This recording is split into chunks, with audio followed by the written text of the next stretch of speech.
What's up, guys? Bonafide Hustler here. Rake and Profit. College Pickers here. Cody Hawk. What's going on, guys? Welcome to the Green Room Hangout number 5. Today we're going to be talking about creating your first product. But I'm the Bonafide Hustler. I reside in Austin, Texas, and I find stuff at garage sales, estate sales, yard sales, flea markets, swap meets, and I put it on places like eBay, Amazon, my antique booth, and on Craigslist. That's what I do. I also am big into fitness. Got a fitness channel on YouTube, but we'll talk about that later. I'll pass it over to my main man, Rakin. What's going on, everybody? My name's Steve Rakin, and I've sold on eBay, back into Amazon FBA big time right now, and I'm actually getting ready to go on a 30-day thrift store trip, selling right out of hotels, going through about 7 or 8 states, so I'm pumped up about that. But with that being said, let me pass it over to Messy Hair Guy. I'm a messy-haired guy. I like to flip stuff mostly on Amazon right now, but I've done eBay, Craigslist, Etsy a little bit more than some of these other guys. And right now I am in Florida. I just bought a Prius, and I can just feel the money going into my pocket every time I drive this thing around. And I am addicted to saving and being frugal and living. People call me cheap, but I'm just smart with my money. I'm going to pass it to Cody. What's up, guys? My name's Cody Hawk. I run multiple businesses in the Pacific Northwest, Spokane, North Idaho area. And, yeah, that's pretty much who I am and what I do. I'm excited to get talking about this topic. Okay, and if you guys are wondering where Young is right now, more than likely They're not wondering. So anyway, I want to shout out some people real quick that are in the feed. We've got Victor Kitsis, we have Lisa Welch, Christopher Zergara, a lot of Green Room members in the feed here. Hustler Hacks, who's Glen, Codys Picker, Hot Halloween Props, and it won't let me refresh, but yeah, Sam Kirkler. So we got some people here watching the show. We're going to talk about creating your first product, and I've created 2 products. Rakin's created about 4 products, right? Am I right? Yep. Cody's created multiple products, and CP has created 1 product, and then Young's created 1 as well. And then collectively, as a whole, we've created the Green Room. That's another product right there. But we're going to be talking about, and someone is already smashing the like button. Thank you, Sam, by the way. So Rakin's going to help me on the feed real quick. And so if you got a question, by the way, and you're watching this, maybe this is the very first time you're watching this Green Room Hangout. First of all, thank you for watching it. Second of all, if you want to comment, look directly below your screen, or probably to the right of your screen now. There's an ever-evolving chat feed, right? So it's in real time. It's going off right now. And you can remark anything that you want. We'll see it. And that's what Rakin's for. He's going to be looking at the secondary right now. And if there's something exciting that we need to be shouting out, or if you got a question that you want to be asking us, then we would be happy to answer it here on the live show. This is a live show. You're watching a live show. So if we screw up, hey, there's nothing we can do about it. Okay, and Christopher Zagara just lost 3 pounds by pushing the like button. So thank you very much. The Green Roomers know how we like it, and so it's a lot of support, and that's good. So the first thing I want to, we had a show last week, first of all, and that show was all about brainstorming your first product. Now, if you listen to that show and you kind of got the gist of it, the brainstorming part is the basic research and everything that you need to get in line before you actually start putting pen to paper or feet to street on your actual product. So today's show is going to be about how to put these pieces together, and this part of the show isn't about the launching of the product. This is just putting the pieces together to get it to an actual product that you can sit back and go, wow, I created that, that's amazing, and now it's going to go out to my audience. So first of all, Cody, when I say creating a product, what starts coming to your mind immediately? Like, does like Word, does Publisher, does CAD drawings come to mind? What comes to mind? Yeah, I mean, any type of software or program you could utilize to design something is the first thing that comes to my mind. Okay, so a lot of people out there that are in YouTube land, first of all, in the reselling community, they resort to things like Word, Microsoft Publisher to get us some of these things done. Rakin, how did you start off when you had your first product, which was 101 killer clothing brands, right? Yep, it was 101 killer clothing brands. I started off with Word.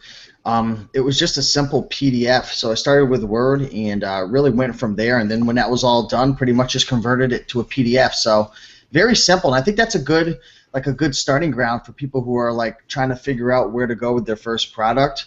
A guide or an ebook or something that's a digital download is just a great way to get started, and something that's not like super overcomplicated. Okay, and CP, you've created 1 product. It's the Guitar Hero, basically Bible right here. Let me shut that down. The New Testament to the Guitar Hero Bible. What'd you say? It's the New Testament. Okay, so it's a New Testament of the Guitar Hero Bible, but you put a lot of work into that. What did you start with? I mean, did you mess with Word? Was it publisher? What did you use? Just a notepad and a pen, just outlining actually. Okay, so you brainstormed effectively. Then, when you actually came down to the computer part of it, what did you use? What program? Just Microsoft Word. But even before that, I was actually like doing the rough draft by hand. Okay, cool. And hey, some people do it differently than others. Yours is a really good guide if you're in the market for Guitar Hero stuff, or if you don't know anything about it. This guide will definitely take you from Rockstar. I mean, from nothing to Rockstar. Anyway, Rockstar so Cody, how many things have you designed? Like, what? Let's talk about your most recent product. Is it the toy line? Yeah, I mean, I'm doing two simultaneously. So I'm doing my toys and I'm doing a line of headphones, earbuds, not these ones, but earbuds, simultaneously. And for me, with these products, with physical products, I actually start with my 3D printer. A lot of people know I own a 3D printer, so I actually make my own mock-ups, and then I take it to kind of a CAD design with all the graphs and inches or centimeters, and then I send it over to actually have it created. Okay. And then when you have it created, you're going to get a prototype. Are you requesting several different models of this thing, or are you going to try to get one prototype made, you're going to test it out? How does that kind of work? Usually I get 3 prototypes. Because I'm dealing with manufacturers, usually it's 2 to 4 week lead time, depending upon from making it to me receiving it. So with that being the case, usually I'll get 2 to 3 prototypes at minimum, and I'll make slight changes. Like for the headphones, I had different cords, different styles of earbuds with my logos and stuff on them. That way when I get them, I don't have to waste another month. I know what I want, and it should be good to go on one of them. Okay, so if you guys are tuning in right now, we're talking about creating your first product. So Cody is creating, probably one of many products he's created. He's trying to incorporate his 3D printer, right? CP, Raken, myself, we used Microsoft Word to start our first products. And, I think a lot of people, if you're going to do pen to paper or just into the writing thing, I think Word is probably the most basic thing that a lot of people know, even from colleges. Word is just it's like English as a second language. I mean, we all know Word. Raken, it took no time to build your 101 killer clothing thing, right? Oh, no. I mean, if you don't know how to use Word in today's day of age, it's time to come out of the cave and, get with the times. Yep.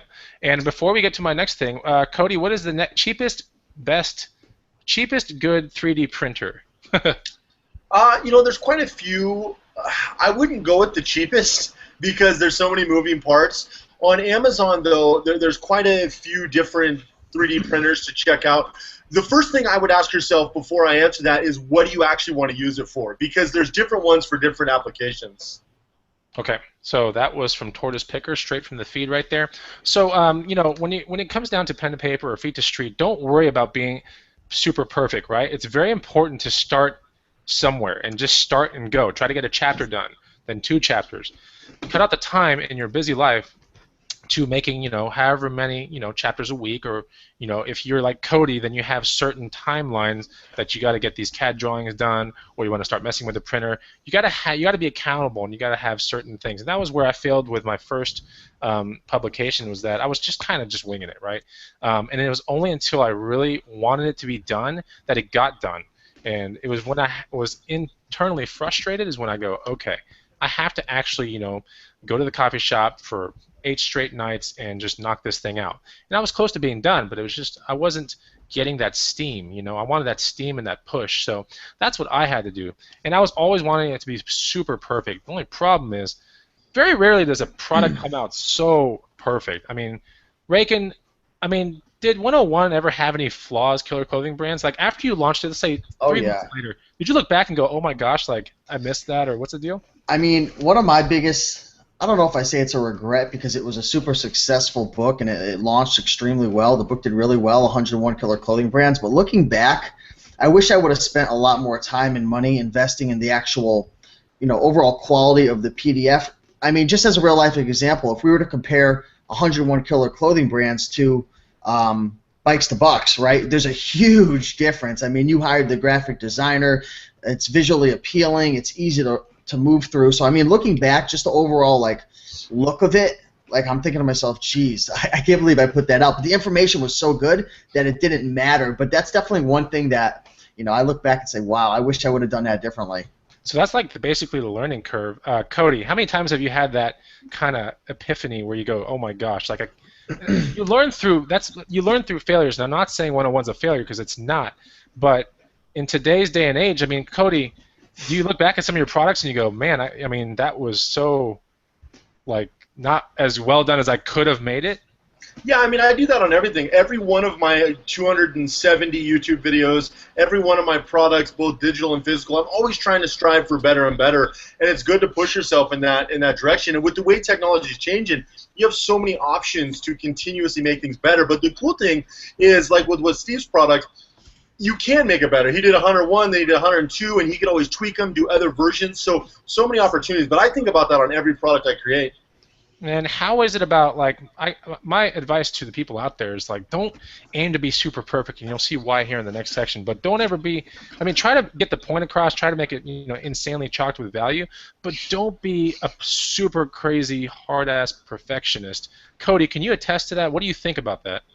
Yeah, I agree 100%. I mean, as long as you're making progress as you go, as long as you're continuously getting better, you want to launch something and have something out there. You want it to be good and represent your name. You don't want to throw garbage out there. But on the flip side, you want to get something out there, and then you want to keep getting better. And I think the four of us have done that with things we've done, whether it be videos or digital products, physical products, is we continue as a whole to get better. And that's the most important part. You see that in any big company.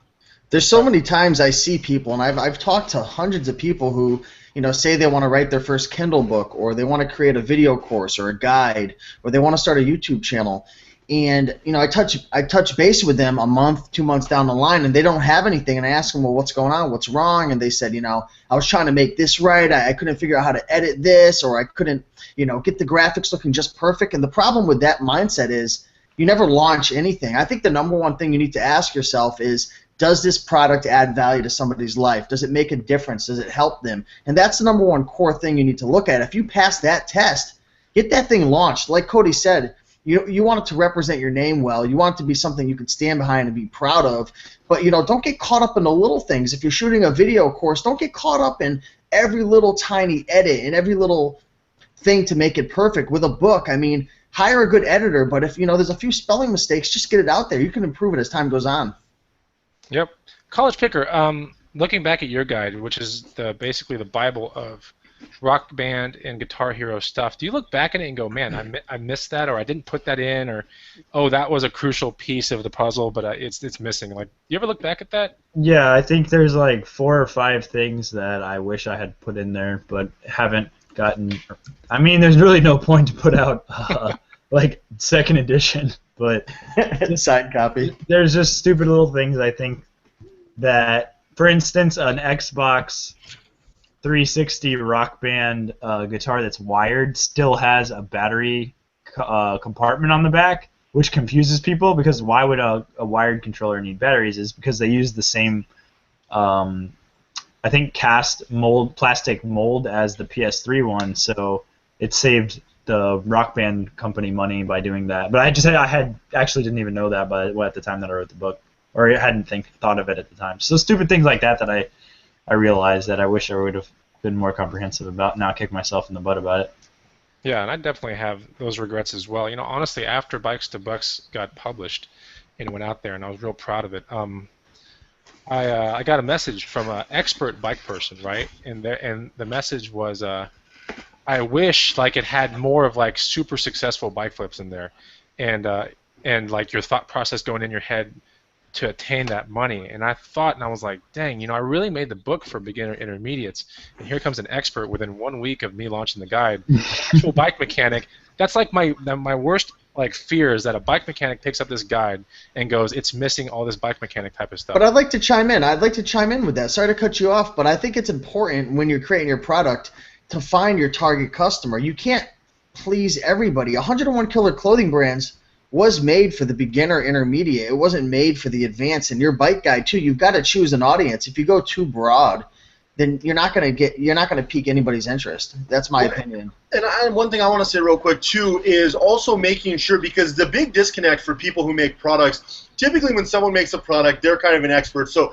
Steve was known as the expert as clothing, Chris with bikes, different things like that. You know, Eric for sure with electronics, video games, Guitar Heroes. So you want to make it for someone who knows nothing. So if Eric was to make, let's say, a video game product, he would want to make it for somebody like myself who knows nothing. If Chris were to make a fitness product, he could look at all this stuff and say, oh, it goes like this. You want to make it for your outside customer, and that's one of the most important things in the design aspect of products.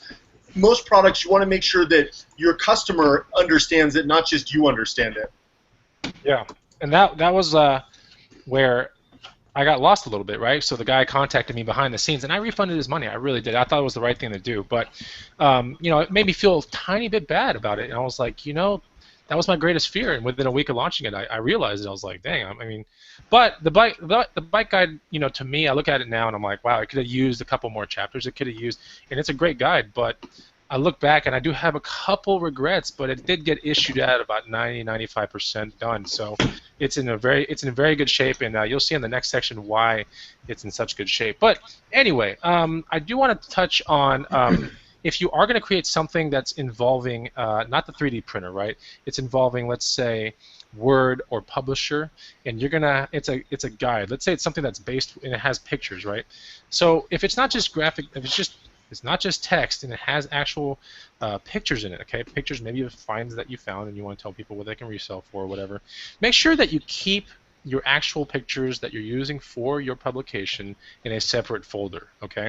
It's very important to keep the raw files in a separate folder because every now and then things have to be edited, stretched out, and if you're using just one small picture in your guide, when it gets uploaded to certain places, maybe even CreateSpace, they're looking for a big, nice, like robust picture, and your buyer is also going to want that. They're not going to want some pixelated thing that's stretched out, you know, to make it just because you're lazy, right? Keep your raw files in one folder if you're going to make something. This is very important. So, Rick, I see you nodding. What's going on? What's going on in your head? Yeah, no, I agree with that, man, because like you said, there's going to be times your graphic designer needs to edit things and whatnot. But also to go a step further, just touching on pictures, I would actually look into, if you're not taking your own pictures, look into like royalty-free images websites. There's a website I use called depositphoto.com, and there's a lot of other ones out there. All you have to do is type in royalty-free images onto Google. But the cool thing is, kind of touching on what you were saying, is you can download these pictures that are royalty-free in a whole wide array of sizes. So you can download the small ones, the mediums, the large, the extra larges. You could download vector images. So that's one really cool thing to look into too, because a lot of people, they have trouble finding the right picture, and it's all pixelated, it's too small. So definitely look into that for sure. Yeah, one thing I want to touch on is don't assume, the reason I was laughing just now, don't assume that the graphic designer is going to know what you're doing. I recently just had some t-shirts made, and I used the wrong picture, the wrong file, so I got a whole bunch of t-shirts, luckily not a whole bunch, but I got 20 t-shirts, and it was all pixelated and all messed up, and I asked the guy, I said, what in the actual heck were you thinking? And he's like, oh, I just figured you wanted like some of that 8-bit art, like Minecraft. Yeah, I was going to say. It's like, he's done, and it was on me. Like I still got to pay for it, and I did. But it's on you to make sure it's right. So just make sure you're doing that. That's a very good tip because I fell victim to that just the other day. That's interesting. God, that's pretty funny. Do you have those shirts with you? I'm curious to see it now. Now you can't just talk about a shirt and not show it to the contest time. It's in my office, but I'll throw out a picture. Okay. I'm going to shoot to the feed real quick. Walter Roos says, it's the truth. I would not be here without that 101 Killer Clothing Brand Guide. It was literally the first thing I read in my hustler journey. There you go, Steve. Awesome. Zach Nitzel, time to make a second book, Bonafide. I've thought about it, but I don't know. Anyway, I've thought about it. That'd be a third book, wouldn't it? It would be a third. Yeah, I guess it would be a third book. See, my first one was an actual book. The second one was a guide, and I guess this would be the second technical book, I guess. But anyway, reckon your book may be $400 within days. That's from Christopher Zergara. Awesome. Sweet. So, yeah, not too shabby at all. So, anyway, if you guys are liking this broadcast, you know what to do. I'll let Cody say it real quick. Make sure that you hit the thumbs up button and make sure that you share it too. Ooh. Ooh. Got the left hook on that one. Boom, share it. All right. So now we're going to go into the second portion. So we just covered the whole part of finding your canvas that you're going to be painting with, right? So the canvas might be Word, it could be Publisher, it could be MakerBot printer, too. it could be buying the right camera equipment to get your videos filmed, because not everything is written, not everything. Some things are video-based courses, right? So you might need a certain camera for that. So think about those kind of things. Second thing, you want to definitely involve. Okay, so this is like the difference between, I think, mid-grade and like semi-professional / professional, whether you get an editor or not. Because some people are like, oh, okay, I did well in English, and I'm the case here because I actually thought that, and I didn't know where to find an editor, and I was just super lost on flip that So it's got 4 sweet typos in that book, by the way. 4 really amazing typos. I just want to let you know. You still haven't fixed them? Dude, I could, but you should do a recall on all the books. No, I want to recreate. I want to recreate another. I want to create another book. I really do. Do like additional chapters. Yeah, I'll just call it Flip That 2.0 or something, right? But I didn't get an editor on the first one, but I did have a pretty good, like score in English in high school, college, everything. I was pretty good at that. In fact, when it comes down to all the green room writing of stuff, it's usually me that gets like all the work, right? Anyway, to address the room and all that kind of stuff, like with the big paragraphs and everything, it's usually me who does it. But Raken, 101 Killer Clothing Brands, did you have Carmen or not on that one? Oh yeah, absolutely.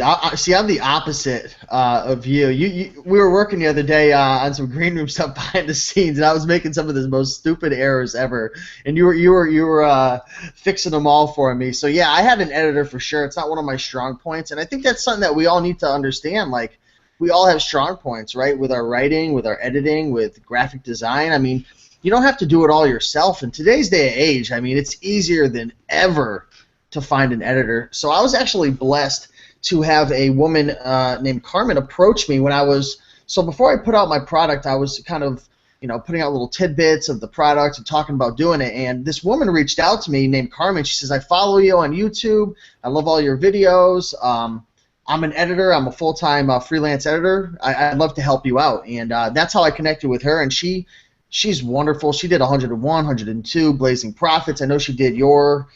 did she do Bikes to Bucks? Yeah, she did Bikes to Bucks. So yeah, I mean that's who I use for my Kindle books and whatnot and other types of publications. I typically use Upwork.com or Fiverr.com. Okay, and Cody Hawk's shaking his head.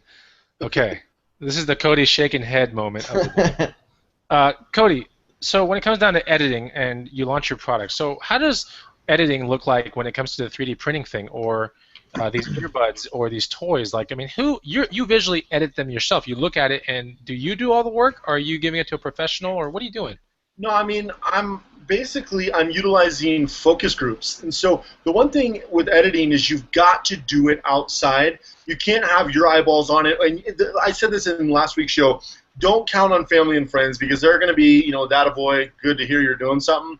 But for editing, you need to have an outside editor, preferably someone who's not connected to you and does not care about your feelings. This is very important, because they got to be able to say, dude, this sucks. And that's really important. So for editing this stuff, 3D printers are good. They're getting great. But then I'll take it to the manufacturer, and they'll really add a bunch of stuff for me as well. So it's a little bit more of an in-depth process when you're editing a physical product, but it's still similar guidelines. Yeah, and for some people that are not knowing where to get, let's say editors, let's say some people out there right now are getting inspired, they want to build a guide, or they want to build a video course or something like that. Raken, where can people go to get editors? It's very important, right? Carmen charged me $100 for Bikes to Bucks, right? And you might, oh my God, $100? But I'm telling you right now, it's well worth it. Oh yeah, well worth it. So suppose they can't find a Carmen, for example, and that's the name of that lady. Where would someone find an editor? Yeah, so there's 2 main websites I would use. If you're brand spanking new and first I want to say something. There's a difference between a proofreader and an editor. That's something we need to clarify up front, because a lot of people don't understand the difference. A proofreader, they're just going to go in and check some spelling and some punctuations and grammar and light stuff like that. An editor's actually going to mess with the whole flow, the paragraphs, the structure. They're going to go in, they're going to reword things, they're going to make sure things are legit. I mean, it's a lot more of a process. So with that being said up front, you kind of want to figure out if you want to go with a proofreader or an editor. for Fiverr.com, it's best for proofreaders. If you want to find like a full-out editor to really like dive into your work and really, edit things and like make a big change with your publication, I would go with Upwork.com. You could find freelancers there that maybe they're out of work or they used to be full-time editors or for whatever reason. I feel that you can find better editors on Upwork.com, which used to be Odesk.com. They changed names. But the thing is, with Fiverr, it's a lot easier to find somebody, but I found the quality is a little lower, whereas Upwork.com, you could find people that are a lot more talented, but you got to put out applications, you got to interview people more, you really got to dive in and get to know these people a lot more. So it's kind of like a trade-off, but if you're super serious about it, I would go with Upwork.com to find a full-out editor and really find someone who does a good job, because there's nothing worse than having somebody criticize you for, there's just grammar Nazis out there, and your book could be the best in the world, but if you have a spelling mistake, they will tear you apart, and I'm sure all of us have dealt with that at one point or another. I sure have. Everything I write. If Carmen's a freelance editor and people want their own Carmen, could they get in contact with her? And I mean, I'm sure I could talk to her behind the scenes. I don't know if she wants me just giving out her contact information and having like her phone number. I got it right here. It's 6. Hey, what's her Snapchat, dude? All right, just kidding.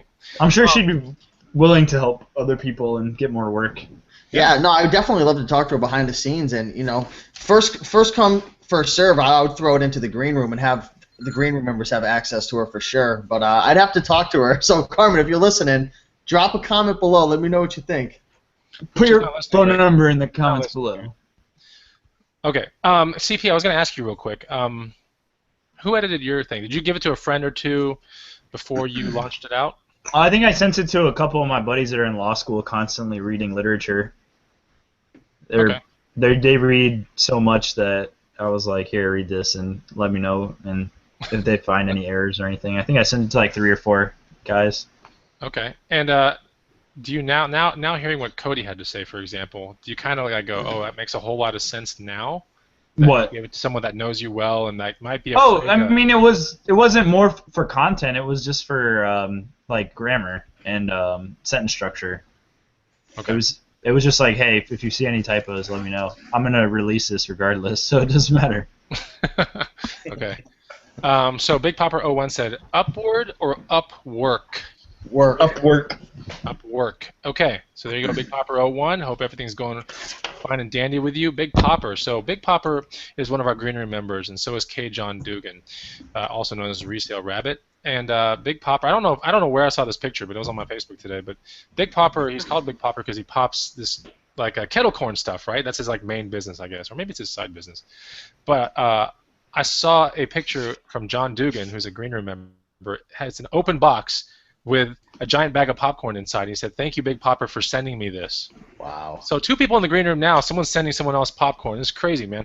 So people are building great friendships in that room, and I'm a sucker for good kettle corn as well.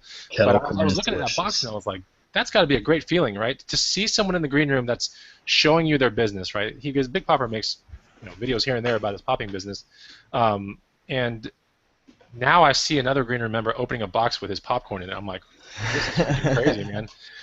It's pretty cool. Cody, do you even like kettle corn? Do they have kettle corn in Spokane? Tell me they do, man. Oh yeah, they do. And we've had this discussion. They have everything here. It's just they don't have the kind of good food you got. But they got kettle corn, of course. They don't have queso? Well, they probably do. I'm a pretty generic kind of guy. I don't like to make a lot of decisions because I'm worried about things that matter. So I'm kind of repetition, man. I'll eat like grilled chicken and rice and vegetables every day. Like I don't even care. If I didn't have kids, I'd probably have like 2 meals. Same meal every day. I just those little things don't matter. But good food is important. Trying to eat good. Yeah, and I think you might helps you with beard growth. So. Dude. On your Periscope today, man, you were ranting and raving about Austin, Texas today. And by the way, if you want to follow Cody on Periscope, it's Cody H. Hawk, at Cody H. Hawk, who is much better than Rakin at Periscope, so just don't even mess with Rakin. Yeah, I don't have the green screen behind me, so. Yeah. He's definitely average to mediocre. No, go check out Rakin as well. Get out of here. No, I'm thinking about buying a place in Austin. Austin's an amazing place. It is a nice place, man. It is really cool. So anyway, if you're in Austin, if anybody's in Austin and they want to hook up with Bonafide Hustler, go get some dopios, go get some tacos, and do a little. Don't get some dopios. Yeah, man, dude. You had a dopio and on camera, man, you didn't like it. So I've been seeing more and more people come out of the woodwork saying that it's absolutely disgusting. Yeah, normal humans do not like straight espresso, I'll tell you that. It's definitely an acquired taste, very much acquired. It took me about 2 years to acquire it. It's for super hustlers. Okay. So yeah, also Reagan. Let's talk about the editor and Carmen and everything. A lot of people you say there's a difference between an editor and a proofreader, but an editor, also a really good editor, can format things, right? They format things like that you missed, and you mess up the table of contents, for example. Oh yeah. Like that. Yeah, for sure. They can do a lot of different things for you. Headings, paragraphs, table of contents. Pretty much anything to do with your overall publication they can help you with. And this is important. Before you hire somebody, ask them these questions. Kind of envision what you want your product to look like, what you want your guide, your ebook, or your report, whatever it is you're putting out, what you want it to look like, and ask these questions up front. Can you do this for me? Can you fix the table of contents? Can you format this properly? Can you adjust pictures or whatnot to be formatted properly? These are the questions that you need to ask. And I know it's a little difficult if it's your first product to know what the right questions to ask are. But one thing you could do is you could model success. Find somebody else's product, maybe in your field, or someone who's having success with an ebook, and purchase their ebook or purchase their product and model success. Take a look at their formula, at their ingredients, and then just kind of mimic that and try to find someone who could do something similar. Right. And also let's clarify real quick, because not every product is written or done in Word or Publisher. So a video editor, right? CP, you might have to, you're a pretty good video editor already, but would you, if you had a video course, for example, CP, would you throw that out to your friends, hey, does this look good and everything? Is that something that you would do before you launched the product on a video part? I wouldn't, because I don't think their eyes would.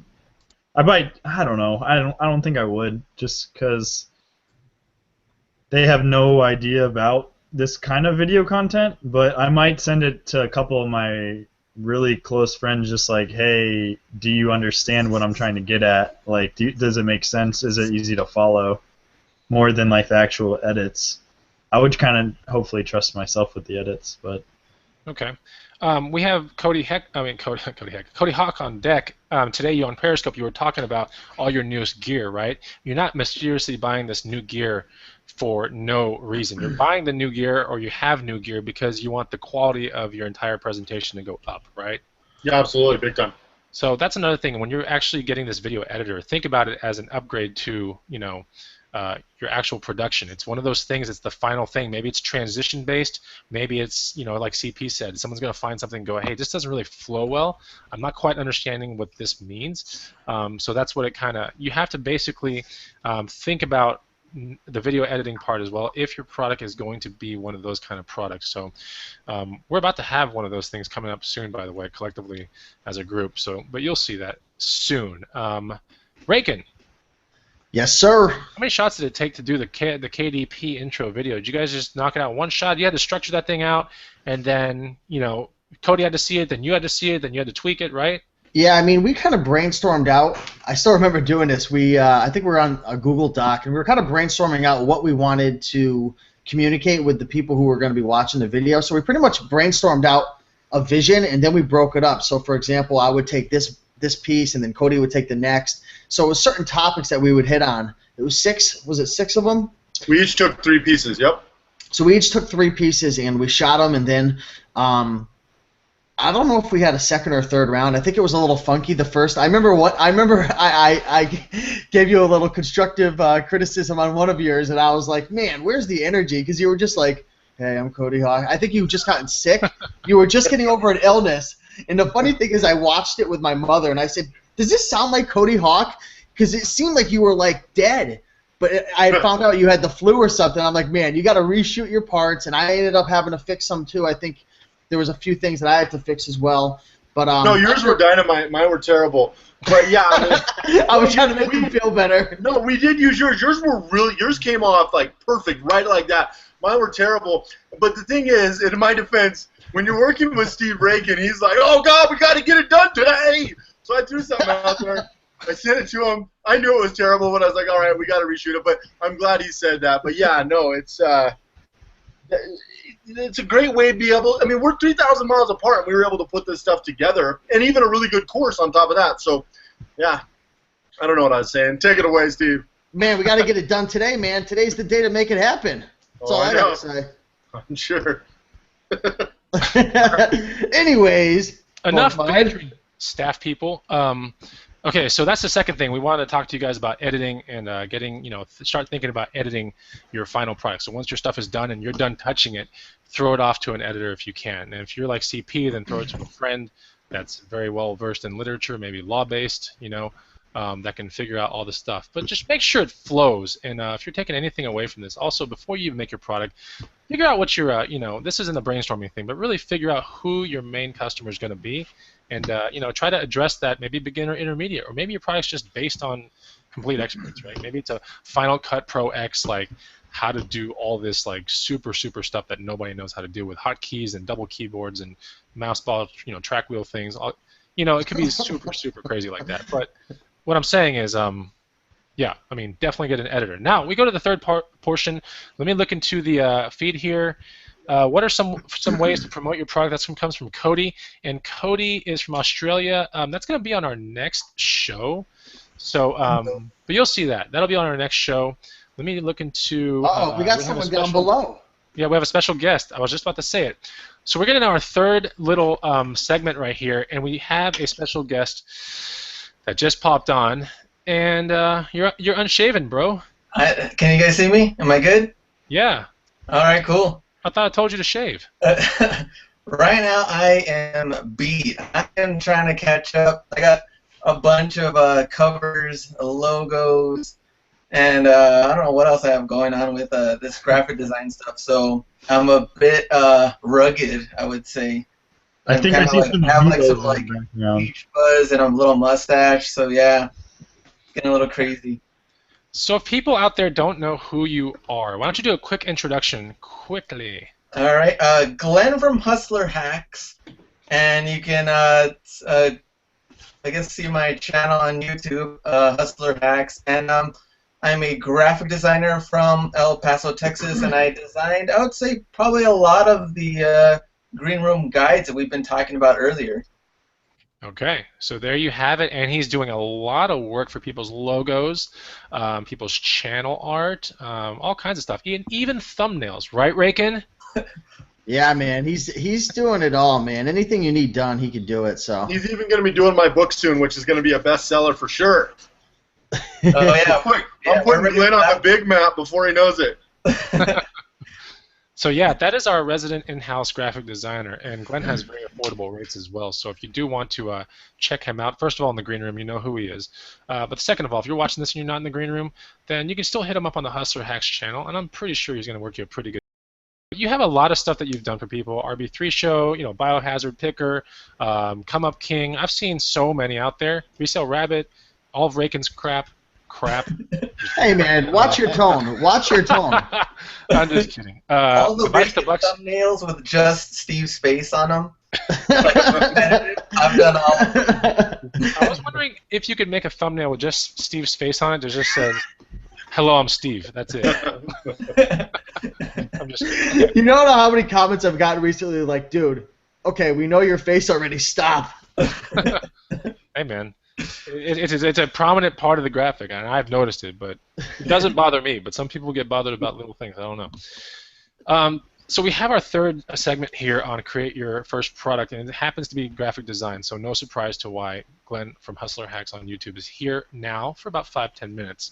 But I hired you, Glen, to do the graphic design portion of Bikes to Bucks, and this was after the whole thing was edited by Carmen, who was Rakin's lady. And yeah, I mean, she did a really good job. But after that, I was kind of like, well, let's spice this thing up quite a bit. And I'd asked Glen before, like, how could he's got a lot of good ideas. Glen's the kind of person you can tell him kind of what you want, what you're thinking about, and then he executes something much better. So when I tossed Bikes to Bucks, the content of Bikes to Bucks over to him, one of the first mistakes that I made was I didn't have all those images in raw form. Remember that, Glenn? Oh yeah. And you had to request me to find every one of those pictures, which was such a pain in the butt. So quite the learning experience right there. But I asked you to spice it up, and you gave me basically 2 revisions. You worked on a small section of the guide, and you're like, I could make it look like this, or I could make it look like that. And I was in Hawaii at that time, but I remember seeing it, and I was blown away with almost both of them. I was like, damn, this looks so good.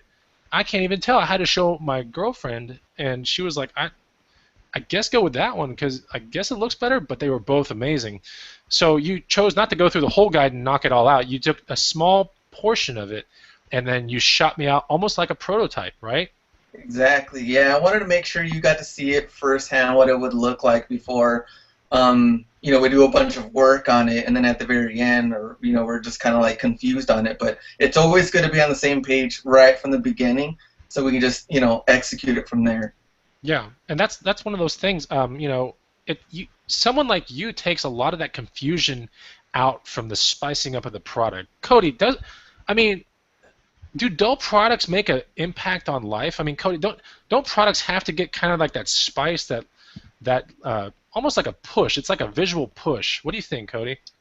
Yeah, I mean, it's proven time and time again. I mean, even like you look at Apple, they built their entire business off of, you know, design and having something different, unique, and they built an entire company off that and dominated a market that they shouldn't have. Even Steve Jobs said he shouldn't have, but they out-designed them. So yeah, it's very important. So, Glenn, exactly like what is graphic design? Some of the people that might not even know, like, what, you know, when someone tosses you a guide, like what do you do that makes it pop so well? Can you discuss some of the things that you do to the guide? I guess first answer your question about like what is graphic design. Honestly, I didn't even know what it really was either. I tried to figure it out because it's something I really wanted to do as far as like drawing or illustrations and stuff. And when I was in college, I was like, what do they actually really call that? Is it like part of like advertising, or is it like graphic arts, or I don't think it had different names for it. But when you really think about it, graphic design is pretty much everywhere.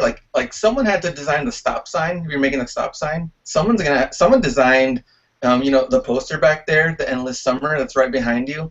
Someone designed, you know, everything. So when you think about it, I guess graphic design kind of gets overlooked a little bit. But when you really see the big picture, it's like, man, like design is everywhere.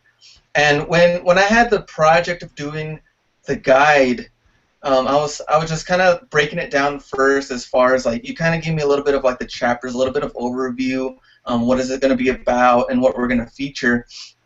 But the thing I really wanted to do the most out of the guide was feature like the different brands, make sure it's very clean, very organized, and really just something easy that everybody can access, that they can kind of see. The way we have it laid out, we almost have like, if you see it in 2 pages, you can get like 6 brands all at once. So when you read it, you know, your brain can just go through all the information at once rather than just scrolling like one brand after another. So we were able to really get like more information on the page and make it look clean. And with the high-res photos, that's kind of the reason we had to go back and get all the originals. We're able to get, you know, the best resolution possible on the pictures. Yeah, it really hops out at you, man. You managed to not only get the pictures to pop right, but you tweak them, and you put borders, and you put this, like, I hate using this word because it sounds so girly, but there's like a pizzazz to it, right? Does that make sense? There's like this, like, I don't know. It's like a zing, I guess, right? That's a terrible word too. But there's something. Even when Cody saw it first, for example, when Cody saw it, I remember he was like, "Wow!" Like, it went, I think, over and beyond what Cody thought he was going to see when he opened up that file. Big time, big time. Yeah, and so I guess I was really, I was proud about that moment, and then, you know, at that point, you know, whatever money that I had paid you, and I was kind of, you know, there was parts of me that was like, well, you know, kind of like, okay, well, I make this money back or not. It immediately clicked, and I was like, okay, that was well worth it. That was well worth every penny, and it's going to be one of those timeless guides that goes down, hopefully, in my reselling channel's history. But so that's what you can do for people, and you know, you work on a lot of the stuff that we use here at the Green Room. Some of our advertising stuff, in fact, all of our advertising stuff now. You've worked on banners for the Green Room. You do a lot of stuff, but I would even say that graphic design. I'd go so far as to say that graphic design is an art. Okay, either you got it or you don't. Because I've seen some people that try to do graphic design now that I can see what you're pointing at, and I'm like, that's pretty terrible, right? And then there's some people like you who happen to just put these colors together really well, and it just works, man. I don't know how else to say it. It just visually works to where, I mean, we're hoping to partner up with you more in the future, but I just got to say it like that. So let's talk about 3 of the things that you did for me. You did the layout. We just talked about that, right? Another thing that you did for me that I liked a lot, and it took 2 revisions. I want maybe 3. And these were quick revisions, back and forth, maybe 2 days back and forth between me and Glenn. But one was the cover, right? A very simple cover, right?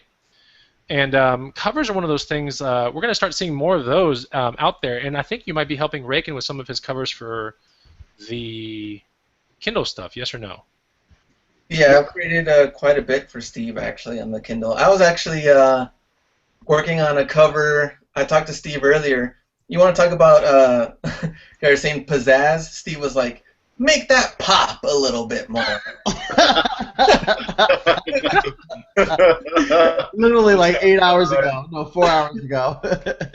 Oh, I don't know what sounds worse. I would say Steve's does. Anyway. Anyway. Well, yeah, I guess that's what it is. You know, sometimes you have to look at it and go, okay, it's bland, but it's great information, but it's bland. So make that pop is one of those, I guess. That is a good way to put it. Make it pop. Make me like my product even more. Right? So, yeah, and then the last thing you did for me, you kind of gave me this micro little press kit, which I thought was really nice. And it was a complimentary thing because I paid you for previous services, but you were like, here, put this on your banner on your YouTube channel. Here, put this over there. And you kind of hooked me up with that. And I'm probably to you 5 or 10 minutes of work, but you gave me this micro little press kit. That was cool, and I really appreciated that. And you gave me a YouTube banner as a comp. You just were like, here, have a YouTube banner. And that's the same one that's on there right now. I really liked it a lot. But it's just it goes to show you that, you know, one person can take the headache out of a lot of your stress. If you're trying to make a product out there, one person out there can be the editor, one person can be the graphic design artist, and then you're going to find your avenue after that, which we're going to talk about here. We're going to blast past this avenue part. Glenn, thank you for your time. Again, how can people find you? You can email me, hustlerhacks1@gmail.com, or you can find me at the Hustler Hacks channel. And really quick, I just had a quick, pretty cool story. Like Phil Knight, the creator of Nike, he had a student from Portland State. He paid her, I think, $35 in 1971 to create a logo for this brand called Nike. And I think ended up working on it. Her name is Carolyn Davidson. She ended up working on it for, I think, like 18 hours, and she came up with the Nike swoosh. And you want to talk about $35 in 1971, created the Nike swoosh. I think they gave her a stock that's worth about like $650,000 now. But you want to talk about like creating a logo and building up your brand and how important that is. I mean, it's just pretty crazy to see like someone create something like the Nike swoosh that she made it to kind of like show, you know, like activity, running and movement, and the swoosh kind of did all of that just for that one brand.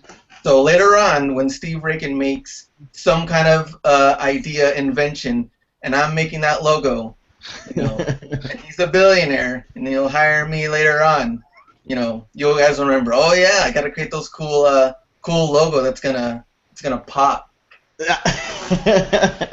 Glenn, just send him a swoosh, dude. Send him a swoosh, backwards swoosh. Be like, hey, anyway, Glenn, we really appreciate you being on the show for a second. Thanks, Glenn. We'll see you on some subsequent. We'll see you on some of the future shows. But thank you for stopping by the way. Sounds good. Thanks, guys. We'll see you. See you, man. See you, man. Okay, so that was Glenn from Hustler Hacks on YouTube. You can find him there. Fourth thing that we want to talk to you about with creating your first product, and then we'll give the floor to Cody. He's got something he wants to talk to you guys about. But the fourth thing is you're going to want to pick your avenue. Now, this is a good thing because we have Rakin on deck. We got Cody on deck. avenues are crazy.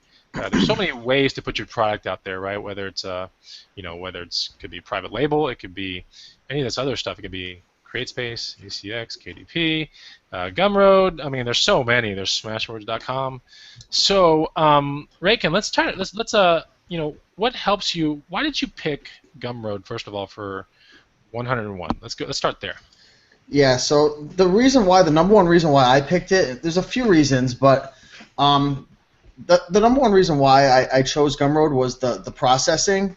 So they handle all like the money and the transactions and everything, which was super easy for me to use and actually own my own product instead of like if I wanted to put it under like CreateSpace or Kindle or Audible or something like that, I'd be giving away a lot of commissions. So I wanted to have something that I could keep most of the money, and they only charged, I think it was like 5% or something like that. So I kept a big chunk of my money. They handled all the payment processing and everything.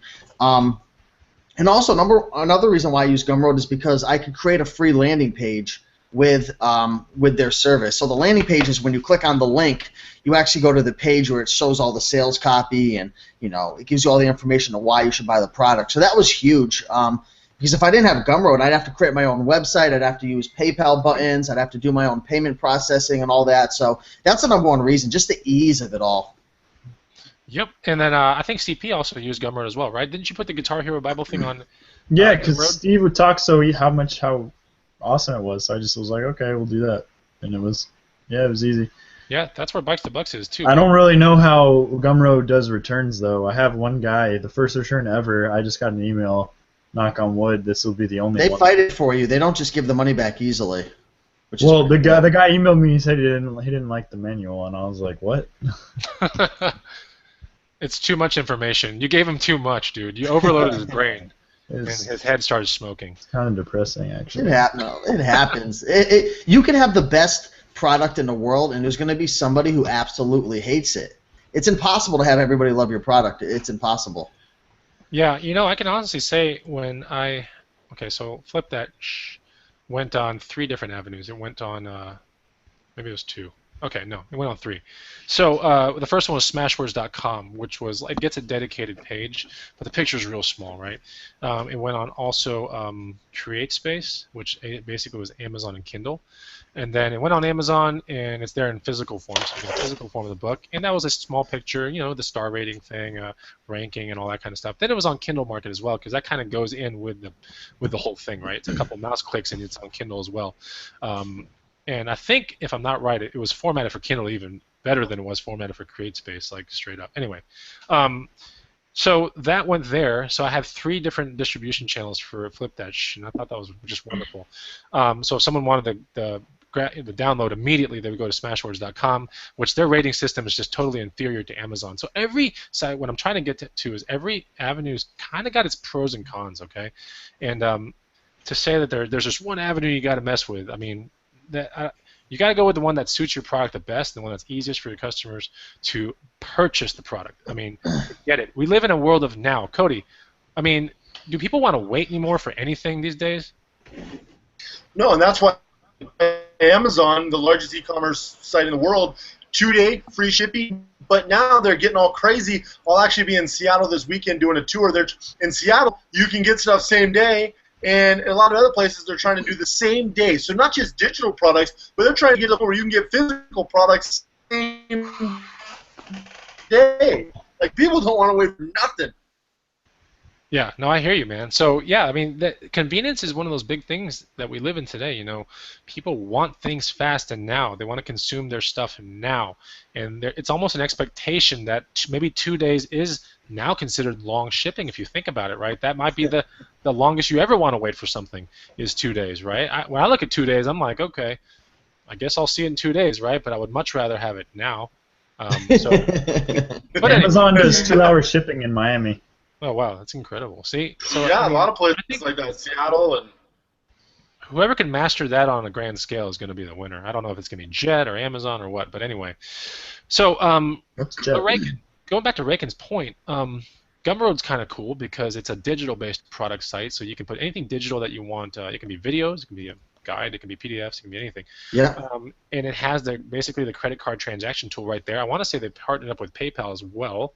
Yeah, they just recently did. Yeah, so that's a big thing. And your product, instead of getting this little tiny like, oh, here's what the thing is like the whole page. Yeah. And then it has a button for like, I want this right now, right? And it has like a description of what's in the guide. Yeah. But it's a big page of it. I'm talking really sweet. So when you scroll and you get to look at the cover of the guide, maybe a couple things inside, I mean, it's scrolling with a background that's static, so it's really neat.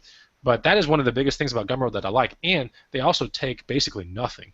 I mean, I know. I mean, it's kind of surprising. I'm like, dude, it's almost the same as having a credit card machine in your house, and then you not paying for shipping and just like shipping the product off, right? It's just the one downside to Gumroad, I'd say, is like compared to like Amazon, is where you keep a lot of your money with Gumroad, right? But you're marketing everything. Like you have to like you're not going to get any sales just organically, just randomly through Gumroad.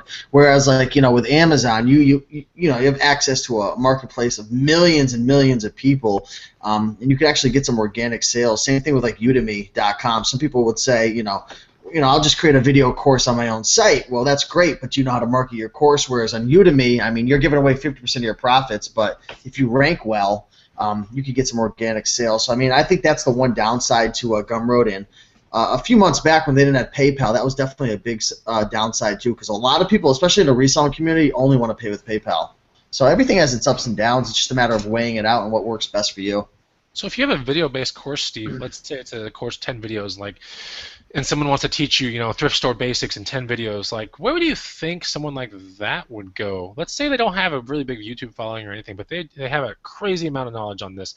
Well, we'll start with Cody. Where would someone go for that? Is this Udemy thing, or do you think Gumroad is a better setup for that, Cody? Well, if you're brand new and you don't have a following, that's just it. You need a following. I mean, two different things. Me or you, Chris, we can put something out and we can get sales like that because we have big following. But if you've got nothing, then you're going to want to go to a marketplace that actually has people. And so, Udemy is definitely a good option. A lot of people charge more on Udemy because Udemy takes so much, but they've got the eyeballs. So it can be a good option for a new person. Okay. So there's that balance. I mean, you're going to have to figure that out. I mean, next week we're going to be talking about promoting the product, and we'll probably be showing some cool things through that. That's a whole different show altogether. But we just wanted to let you guys know that some of these things that are avenues for distribution, you can pick a website. If you have a really big following, then a website works out very well. Cody's trying to build up his freelancewrangler.com thing pretty big, as much as possible, through a podcast, through everything. One day you might be driving products straight out of that site. I'm pretty sure that's kind of the overall big plan, is like to have your own landing hub, and you don't have to rely on anybody else to tout your own stuff. But anyway, so yeah, there's a website, CreateSpace, ACX, there's KDP, there's Gumroad, and then there's Smashwords.com. There's a bunch of other ones, but those are kind of like the bigger ones. So look into that kind of stuff for your avenues, and of course you could do YouTube as well. So as long as you have a link to your product, then YouTube could be a great avenue as well, just to make sales off that, which is that's more of a promotion thing. But anyway, okay, so the show's about winding down. Now we have a special announcement from Mr. Cody Hawk, and depending on how this goes, you might be feeling like, oh, I don't know, or, okay, it's not that bad. But I do want to preface this entire thing with we love Cody, and we'll let him take it from here. Yeah, guys, I just wanted to say that I am going to be leaving the green room. And the reason we wanted to say this in video, we'll be doing probably a post inside the room, but the reason we wanted to do this video is to let everyone know, I mean, the green room today is the only community in the reselling community that is 100% pretty much drama-free. Everyone's all in. It's an amazing place. And I'm not leaving for any bad reasons. I know that you guys hear a lot of drama and things going around the internet or YouTube right now. None of the five of us are in that, including Young. He's not here.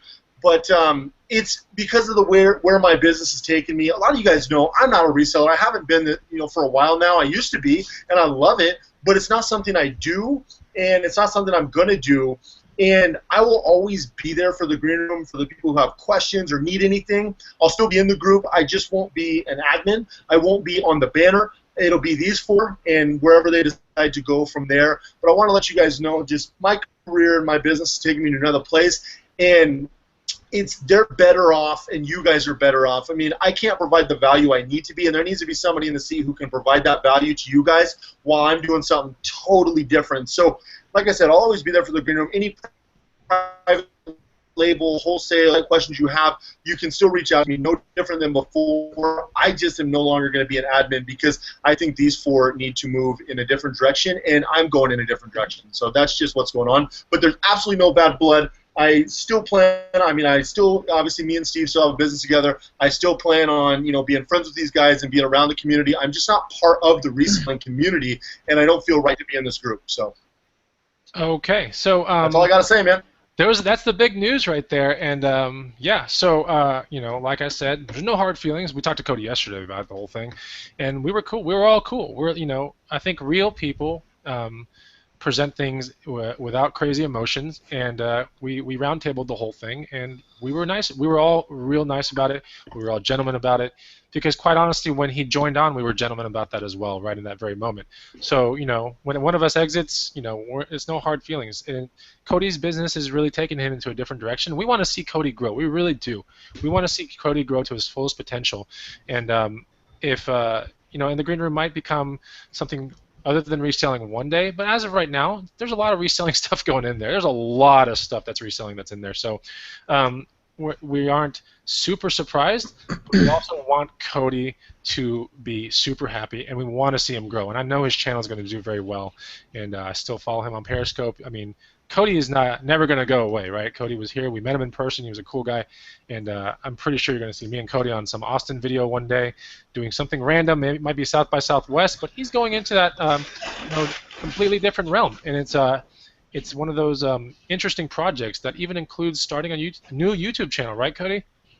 Yeah, I mean, I just got so many things. I mean, I'm even working on, I can say this now, but I'm even actually working on a TV show. So I'm working on a lot of different projects, and I'm not trying to say these projects are any better. The Green Room is amazing. I love this group, and that's why I stuck around and wanted to add value. But you get to a point where the community is more important, and like I said, I'd rather see someone else in the seat or the four of them move forward. I'll still be there, but just in a different capacity.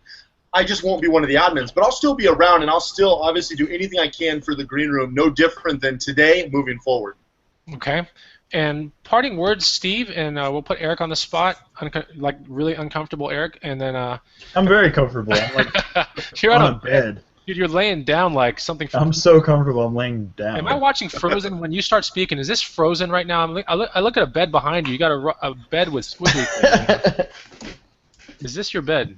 Do you want to build a snowman? Anyway, but yeah, go ahead, Rakin, real quick. Say your Cody words. I love you, man. No, don't go, don't go, don't go. No, I mean, we're all cool. Kind of like Chris said, we talked about it all as gentlemen, and that's one thing I respect about Cody is he was honest and upfront, and I'm sure he could have stuck with it and made a few extra bucks and popped his head in every now and then. But Cody's more than that. He's more about the community and helping people, and he wants to make sure that whatever he is involved in, that he could be 100% committed to. So I respect that. No bad blood. Cody and I are still working on growing and building up our other business, the K Business Academy, and yeah, much love, much respect to Cody, and we're all still amazing friends. And like Chris said, I wouldn't be surprised if we see him in Austin, Texas, rolling with us again or doing something else. But yeah, I hate to see it go, man. But it's the way it is in life sometimes. Sometimes people go in different directions. But again, being honest and upfront and truthful, it's something I really respect about you. So thanks, man. Yeah, that's the best way to do it. CP, you weren't on the conference call yesterday, but I briefed you this morning on everything. You can say whatever you want to say to Cody right now, right on the air. It's okay with me, man. Yeah, sorry, Cody, I wasn't in the call. I was talking to Geico, a lawyer, for something that had happened a couple of years ago. It was awful. But no, it was good to meet you in person, to actually learn about your relationship on outside of reselling completely with like your wife and kids and all that stuff. And that you have done so many bigger and better things, like gives us something to kind of aspire to and look up to while we grow ourselves and try to get to your level. Yeah, it was amazing to meet you guys, and I definitely will be. It's not the end; it's just a new chapter. Yep. and I'm pretty sure our Can't wait for the show too. I want to see whenever new reselling or any type of show comes out or whatever. It'll be awesome. Yep. So here, Victor Kitsis, ask him that in the green room. What's your new direction? Go ahead and ask him that in the green room. Bullfrog in the Biz. We're gonna leave the show right here. I'm gonna read comments from the feed that are directed towards you, Cody, and then we'll close the show out. But here it goes. Bullfrog in the Biz. We all love you, Cody. Christopher Zergara from the green room. You do what you have to do, brother. Thank you for all that you have done to teach us. All right. David Hotley, wish you nothing but the best, bro. Victor Kitsis, best of luck to you. Bullfrog in the Biz, getting curious. It's a show on Spike TV. Oh gosh, you're in the works, right? It's being worked out right now. It's going to be a while. It's not like it's going to be on, this fall or anything. We're still in the development stage. We probably won't even start shooting till around the first of the year. So. Okay. So there's some sneak peek on that show. So anyway, so yeah, thanks for everyone that's attended this green room hangout number 5. Thanks for commenting on the screen, and we will see you on green room hangout number 6, which is going to be next week, preferably Wednesday. And if you have any parting words for Cody, you can just shoot him on this video after the fact, and we'll make sure that he gets it. But Cody, thank you for your time here at the green room, and I know this is not the last time I'm going to see you or talk to you or anything. We'll see you on Periscope probably every damn day. Cody Orgel. 5 times a day. Here's your furthest tier right here, coming straight from Australia, okay? Cody Orgel. He's from Australia. Good luck on you, Cody. I love your work. So appreciate it. Yeah, I appreciate everyone in the green room. It's the most amazing community I've ever been a part of. And like I said, I'm still going to be a part of it, just in a different capacity. I will still be just in the group with you guys. When I can be in there, I will always be in there. Cool. So Cody's not leaving, guys. He's back on. All right. Yay! I'm only leaving as an admin. I'm not going to be out of the group, and there's no drama. So you guys can also ask me any questions in the green room if you're part of the green room, or on one of my social feeds if you're part of that. But I'm still going to be around. I don't want to. I'm just different capacity. Okay. And there you have it. So thanks for watching this show. Thanks for spending some time tonight to watch it, and share it. Just like Cody says, share the show if you like it, and hurt your fingers if you like it too. Break some fingers and hit that like button. All right, guys. So thanks for watching. Talk to you soon. Bye.